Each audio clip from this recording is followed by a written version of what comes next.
అవకేత్. ఎవ్వరు ఏ మెసేజ్ పంపినా మనం ఆలోచించాల్సింది ఏంటంటే, అసలు నా డబ్బు వెంటనే ఎందుకు పెరగాలి? అది ఆలోచించండి. ఎందుకంత వెంటనే పెరగాలని ఆలోచిస్తున్నారు? లోపల ఒక కణితి వచ్చిందండి. డాక్టర్ గారి దగ్గరికి వెళ్ళాం, అనుమానం ఉంటే, కడుపు నొప్పి ఉంటే పెడితే, లోపల చిన్న కణితి ఉందమ్మా, ఏమనుకోకు, పెరుగుతుందంటే అది వెంటనే పెరగాలి అంటారా? అది కోసేయమంటారా? క్యాన్సర్ కణితి పెరిగితేనేమో వెంటనే పెరగకూడదా? డబ్బు మాత్రం వెంటనే పెరగాల.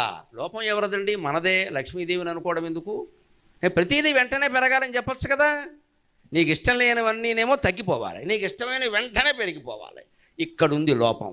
మోసం చేసేవాళ్ళు లేదు, మోసపోయేవాళ్ళునే ఉంది. అసలు నా డబ్బు వెంటనే పెరగాలని ఎందుకు ఆశిస్తున్నాను నేను? నా దగ్గర ఎవడన్నా డబ్బు దాస్తే వడ్డీ ఇవ్వమంటే నేను వెంటనే ఇస్తానా? ఆలోచించే కదా ఇచ్చి నాకు ఎంత ఉపయోగపడింది, దాని మీద నాకు ఎంత లాభం వచ్చింది, దాంట్లో నాకు వచ్చే లాభం ఎంత, దాంట్లో అతనికి కొంత ఇస్తాం. బ్యాంకు వాళ్ళు మనకు వడ్డీ ఇస్తారు. ఎలా ఇస్తారు? ఇవి పట్టుకెళ్ళి వేల కోట్లు ఎవరికో అప్పులు ఇస్తారు. వాళ్ళ దగ్గర తీసుకునే వడ్డీ, మనకి ఇచ్చే వడ్డీలో మధ్యలో వడ్డీయే కదా వాళ్ళ బతుకంతా. ఇంకేదైనా ఉందా? ఈ మాత్రం లెక్క లేకుండా బ్యాంకు వాడు మనకు డబ్బులు ఇస్తారండి? ఈ ఆలోచన మనకి లేదే. 5000 ఏళ్ల క్రితం భారతంలో చెప్పాడు ఈ మాట. నా వృద్ధిర్ బహుమంతవ్య యా వృద్ధి క్షయమావకేత్. డబ్బు ముందు పెరిగింది అతీతంగా అంటే తర్వాత తరిగిపోతుందని అర్థం. అటువంటి చోట పెట్టుబడి పెట్టద్దు అన్నాడు. షేర్ మార్కెట్ గురించి కూడా మన రామాయణ భారతాలు చెప్పేయండి. మనం వెతికి పట్టుకోవాలమ్మా, వెతికి పట్టుకోవాలి.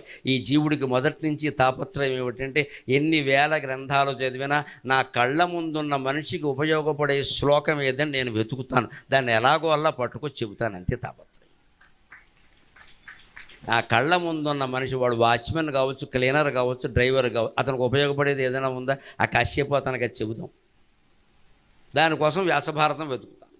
ఎక్స్పీరియన్స్ పెట్టుకుని చదువుతున్నా. ఇప్పుడు శాంతి పర్వం నడుస్తోంది, అందులోవే మీకు చెబుతున్నా. 11 పర్వాల పైన అయిపోయింది చదవడం. రోజు గంట నేను కేటాయించింది. 1700 శ్లోకాల భారతం పూర్తిగా చదవగలుగుతున్నాను. మీరు గంట కేటాయిస్తే మీరు చదవలేరా? భారతం చదివిన ఫలమంతా రావాలంటే ఏం చదవాలంటే, గుర్రపందాల క్యాలెండర్ చదువు వస్తుంది. మనకి ఫలం కావాలి, గ్రంథం అక్కల్లా. భారతం చదవం, భారతం చదివిన ఫలం అంతా రావాలి. ఎలా వస్తుంది? అన్నం తినడం మానేసి అన్నం తిన్నట్టుగా ఉండాలంటే ఏం చేయాలండి? కడుపున వేసుకో ఉంటుంది, అక్కడ స్లీపింగ్ ట్యాబ్లెట్స్ వేసుకో. అన్నం తినాలి కదా, అన్నం తిన్నట్టుగా ఉండడం కాదు కదా, అన్నం తినాలి కదా. అలాగే గ్రంథం చదవాలి కదా. గ్రంథం నుంచి ఫలితాలు పుణ్యాలు వసిస్తారేమిటండి విచిత్రంగా. గ్రంథం నుంచి వచ్చేది జ్ఞానం మాత్రమే, ఏమీ రాదు. నువ్వు చదవకుండా అక్కడ పెడితే బూజు పడుతుంది అంతే, ఇంకేమీ రాదు. ఒక గ్రంథం చదువుతున్నామంటే జ్ఞానం పొందాలి. ఫలితం ఏమిటి? ప్రతిదానికి ఫలితం ఏమిటి? అసలు ఫలితం ఉండదండి. తల్లి బిడ్డకి పాలిస్తోంది, తల్లి బిడ్డను ప్రేమిస్తోంది.